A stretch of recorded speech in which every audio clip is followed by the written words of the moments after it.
Time ম্যাগাজিনে তাকে যখন তার চিত্র যখন প্রথম পৃষ্ঠায় ছাপা হয়েছিল, সেই 100 বছরের সেই নামি দামি পত্রিকা, তাদের সম্পাদকদের প্রশ্ন করা হয়েছিল যে একটি ছোট্ট দেশ বাংলাদেশ, সেই দেশের একজন প্রেসিডেন্ট, তার ছবি কেন টাইম ম্যাগাজিনে প্রচ্ছদচিত্র করা হলো। সম্পাদকেরা উত্তর দিয়েছিলেন, শহীদ প্রেসিডেন্ট জিয়া রহমানের মধ্যে আমরা একটি দুর্লভ গুণ দেখেছি, যেটা দ্বিতীয় বিশ্বের নেতাদের মধ্যে দেখা যায় না। তার নাম হচ্ছে রাজনৈতিক সততা, এবং সেই সততার কারণে আমরা আজকে টাইম ম্যাগাজিনে প্রেসিডেন্ট জিয়া রহমানের প্রচ্ছদচিত্র করেছি। আওয়ামী লীগ কাপুরুষের মতো তারা দেশ ছেড়ে পালিয়ে গেছে। কাজেই আজকে আপনাদের বুঝতে হবে যে বিএনপি এমন একটি আদর্শের প্রতিনিধিত্ব করে, যে আদর্শের নাম হচ্ছে বাংলাদেশি জাতীয়তাবাদ, এবং যে আদর্শ আমরা এদেশে অনুসরণ করি সেটা হচ্ছে ঐক্যের আদর্শ। সবাই মিলে মিশে প্রতিহিংসা ভুলে, আওয়ামী লীগের প্রতিহিংসার লগি বৈঠার রাজনীতিতে বিএনপি বিশ্বাস করে না। শহীদ প্রেসিডেন্ট জিয়া রহমান কি বলেছিলেন?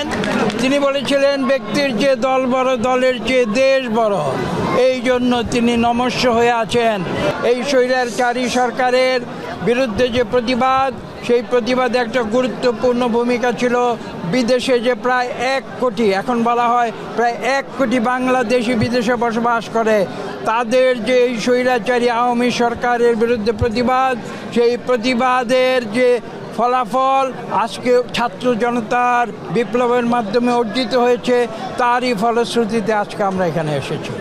এবং আমাদের বিদেশে যারা এই দেশ থেকে চলে যেতে বাধ্য হয়েছিল, গায়েবী মামলা, মিথ্যা মামলা, প্রতিহিংসার মামলা, সেই মামলায় জর্জরিত হয়ে বাংলাদেশ ছেড়ে বিদেশে গিয়ে তারা আশ্রয় নিয়েছিল, তারা আজকে ফিরে এসেছে। আপনারা বুঝতে পারছেন, জানতে চেয়েছেন কেন ফিরে এসেছে।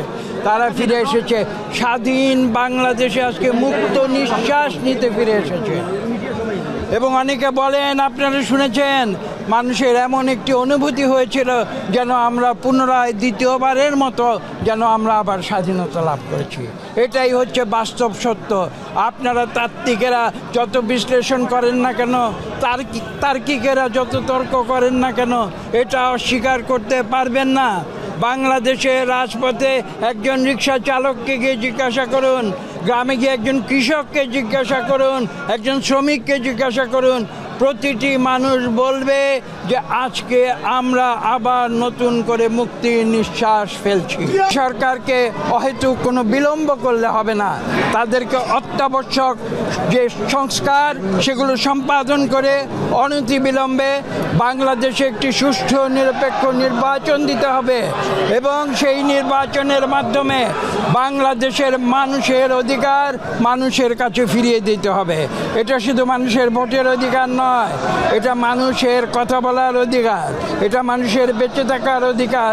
এবং আপনারা আজকে যারা মিডিয়া আছেন, আপনাদের মিডিয়া স্বাধীনতার অধিকারও কিন্তু এই আগামী সুষ্ঠু নিরপেক্ষ নির্বাচনের সঙ্গে ওতপ্রোতভাবে জড়িত আছে।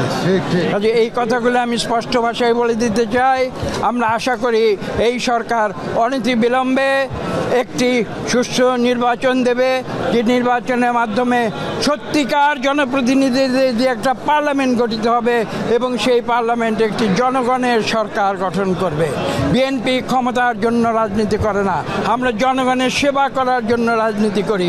জনগণ যদি আমাদের স্বেচ্ছায় ভোট দেয়, আমরা সরকার গঠন করে এই জনগণের উন্নতির জন্য আমরা কাজ করে যাব।